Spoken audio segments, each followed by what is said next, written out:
La crisis del 94. En los años 1983, a los inicios de Miguel de la Madrid, junto con él,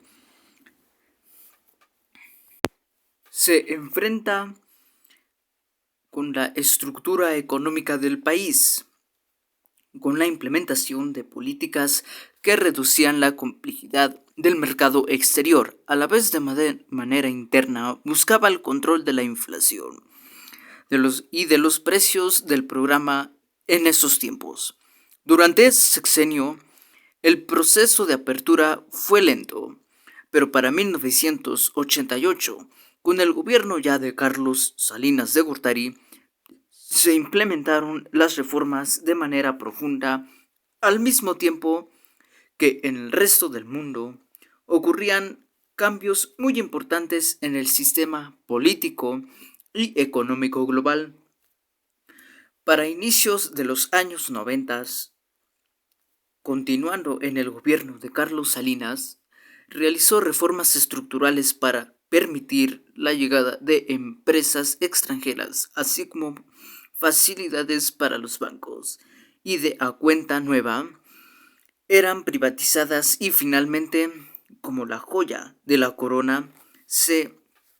inició un plan de negociación del Tratado de Libre Comercio con Estados Unidos y Canadá, además de otros planes de libre comercio con Latinoamérica. En ese proceso se privatizaron empresas como Aeronaves de México, Mexicana de Aeronaves, Grupo Dina, los ingenieros azucareros, en 1990 también Teléfonos de México, Telmex, y la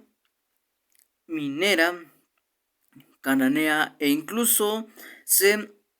concedió 4.000 kilómetros de carreteras para ser operadas del sector privado. Básicamente, el gobierno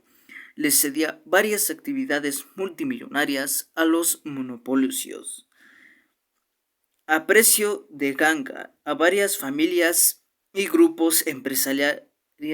al gobierno, y con ello el surgimiento de nuevos ricos que ahora son encargados de actividades clave del Estado, como lo eran las telecomunicaciones, la minería, la infraestructura y la banca. Todo este proceso de reforma parecía un buen plan. De hecho, en los periodos de 1988 y 1994, gran parte de la población obtuvo por primera vez accesos a créditos bancarios, útiles para comprar casas, autos, negocios, etc., lo que generó una sensación de confianza y también la llegada de Energema, capitales extranjeros que se veían en México una economía creciente y cada vez más fuerte. Todo parecía prometedor, pero la realidad de esos créditos era para que los bancos no tenían recursos suficientes para presentar tanto dinero, y el gobierno no tenía ni las leyes ni los reglamentos para vigilar que los bancos no prestaran a diestra y siniestra a cualquiera que se los pidiera. También los bancos tenían tasas de intereses para que la gente ahorrara su dinero en ellos. E incluso era fácil de escuchar un buen negocio en ahorrar el dinero en los bancos una vez de trabajar con él, aunque claro,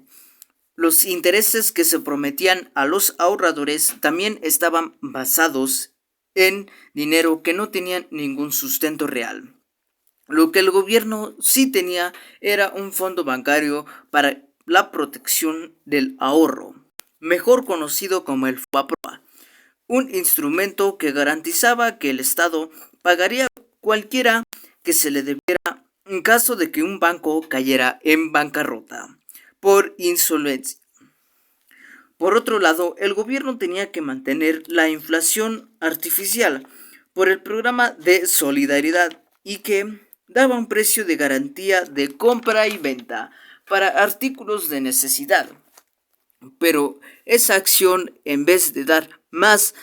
dinamismo a la economía, solo se volvió un lazo en las finanzas públicas, así como una increíble oportunidad de actos de corrupción en contra de comerciantes y agricultores, Aún así, el panorama internacional de México parecía prometedor y la entrada de divisos extranjeros continuó creciendo en 1988 hasta 1994, lo que generó que al final resultó un brote llamado enfermedad holandesa. El 1 de enero de 1994 entró en vigor el Tratado de Libre Comercio de América del Norte y de forma simultánea comenzaba el levantamiento del ejército zapatista. Con la incertidumbre del EZLN,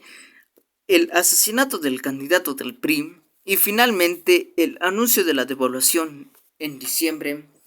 se hizo ver durante todo el año las reservas internacionales mexicanas, llegando a tener 24,000 millones de dólares a principios del año, finalizando el año de 6,200 millones de dólares. De golpe, el precio del dólar pasó de 3,44 a 5,10 pesos mexicanos. Se implementó el IVA con un 15% de impuesto y prácticamente todos los productos y servicios. Eso generó una crisis más fuerte. Esto generó obras de corrupción grandes con el Fobaproa. También generó un terremoto político que le quitó el hegemonía en las cámaras del PRI, en el que permitió el ascenso de las fuerzas opositoras del PAN y el PRD. Finalmente, todo este proceso pudo financiar el lugar de México dentro de la economía mundial, que poco a poco se fue recuperando gran parte gracias al Tratado de Libre Comercio.